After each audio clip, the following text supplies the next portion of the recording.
Mas eu vim com o Zé e o Jonathan. Ela falou assim, não, leva, Jonathan. Eu não, pai. Eu falei, meu filho, vamos para a vigília com o pai. Ele trabalhou o dia todo, mas eu sou velho, ele de novo. Glória a Deus por isso. Eu estou vivo, ele vai viver também. Glória ao Senhor. Segundo livro de Samuel, capítulo 16. Eu quero ler o versículo 13.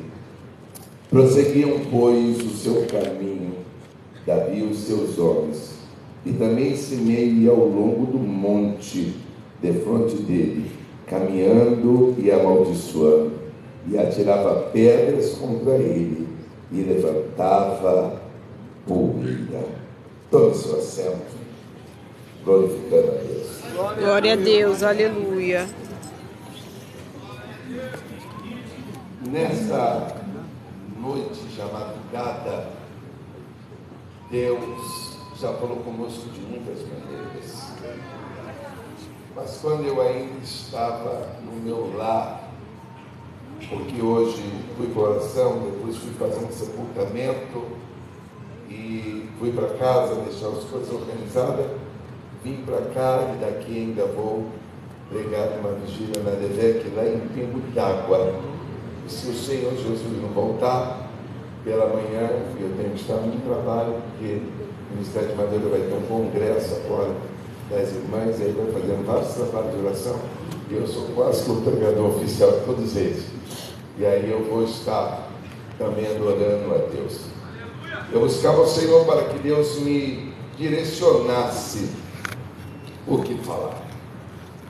Por dois motivos, eu estou pregando para a igreja do Cristo, e a igreja do Senhor é um povo de máxima inteligência. E também pregar diante do pastor Jair é complicado para todo mundo, né, pastor Leonardo, né? Pregar às vezes diante de outras pessoas é mais fácil, mas o pastor Jair tem sempre uma palavra revelada. Quando eu ainda estava nos meus momentos de relacionamento com Deus em oração, Deus trouxe à minha memória muito viva esse texto. É um texto que vai nos revelar, não mais aquele Davi que é anônimo. Davi teve muitas fases na sua vida. Ele teve a fase do seu anonimato, pastor Fábio. E nessa fase, ele era tão esquecido que até o pai não lembrou que tinha mais um. Foi preciso Deus intervir e fazer com que o profeta indagasse e perguntasse: acabaram-se os mancebos? Ele agora não é mais o anônimo, ele já teve essa fase. Agora ele também não é mais aquele menino que leva a encomenda que o pai dá. Ele teve esse momento de, mesmo já tendo recebido uma promessa, ainda ter que fazer um serviço que não era condizente com a promessa que tinha recebido. Davi teve a sua fase de anonimato, a sua fase de entregador, ele teve a sua fase de matador de gigantes, e de gigante. Agora ele é o cara. Você imagine alguém que não era conhecido, de repente está ainda servindo, e do nada ele se torna alguém importantíssimo. São esses altos e baixos da vida, que não é só na vida de Davi, na nossa, que a gente vai tendo diariamente. Ele agora é o matador de gigantes. Essa postura, essa oportunidade que ele tem, rende uma música, e tem mulheres cantando e dizendo que ele mata muito mais do que quem está sentado num trono. Ele é o vencedor. Ele se torna inspiração musical. Ele vai vivendo isso, mas devido a esta música, ele vai viver uma fase que talvez ele não imaginava, porque existem horas na nossa vida que a gente acha que a gente só vai ficar no alto, aí de repente tem novamente uma decisão. Ele vai viver a fase de fugir, pastor. da presença de Saul. Mas ele vai entendendo que quem falou com ele não o abandonou. Ele vai viver agora um momento em que ele vai se refugiar no meio de gente que é tratada como leviana, mas ele não se torna igual, ele resgata essas pessoas. Tem horas na vida que Deus nos leva para alguns ambientes que são desmerecedores, para a gente resgatar guerreiros que foram esquecidos. Só que ele nessa fase vence também com muita maestria as artimanhas dos filisteus. Só que agora que parece que as coisas estão se acomodando, ele vai viver uma fase que ele não esperava.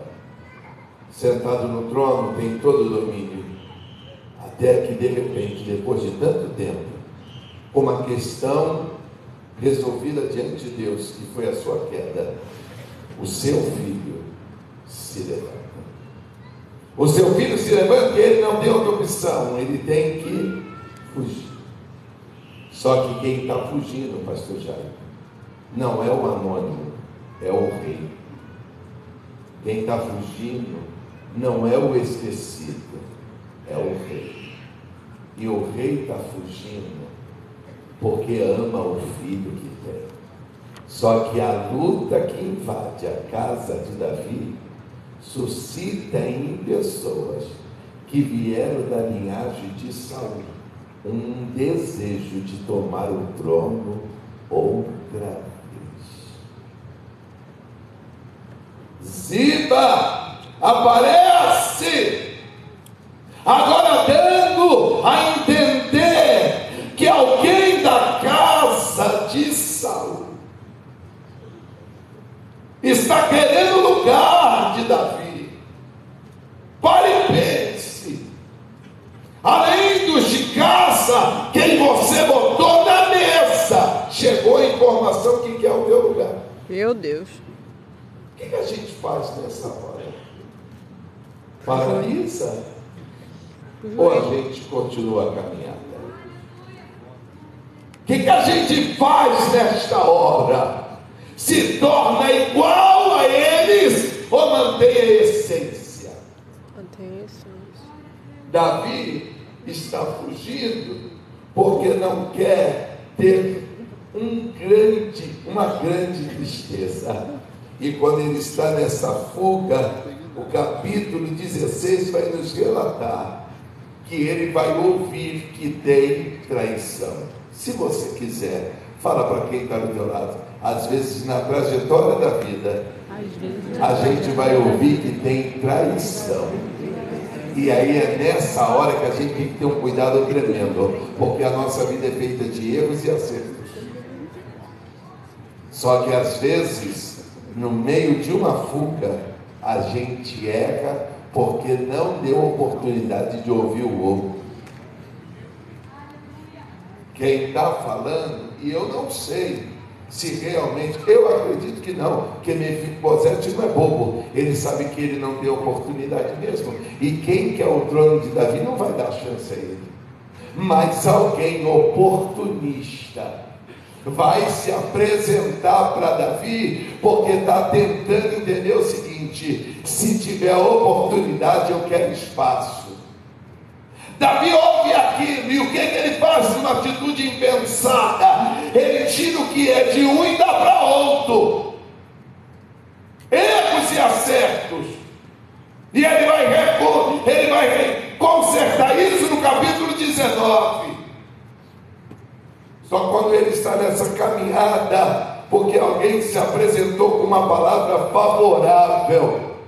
Minha saudosa avó dizia que gente que mia é perigosa. Meu Deus. Tome cuidado com pessoa muito boazinha, que vem miando para você, porque talvez ela carregue veneno numa espada que você não consegue ver pela doçura das palavras. Meu Deus. Quando ele está tendo aquela postura, a Bíblia vai dizer que alguém E eu não estou falando de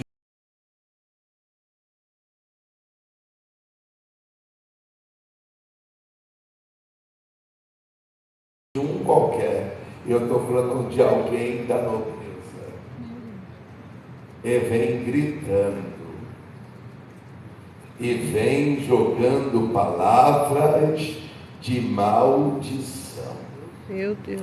Alguém não só fere com palavras, alguém fere com pedras. Meu Deus. Nós, seres humanos, às vezes não temos noção de quanto uma palavra pode criar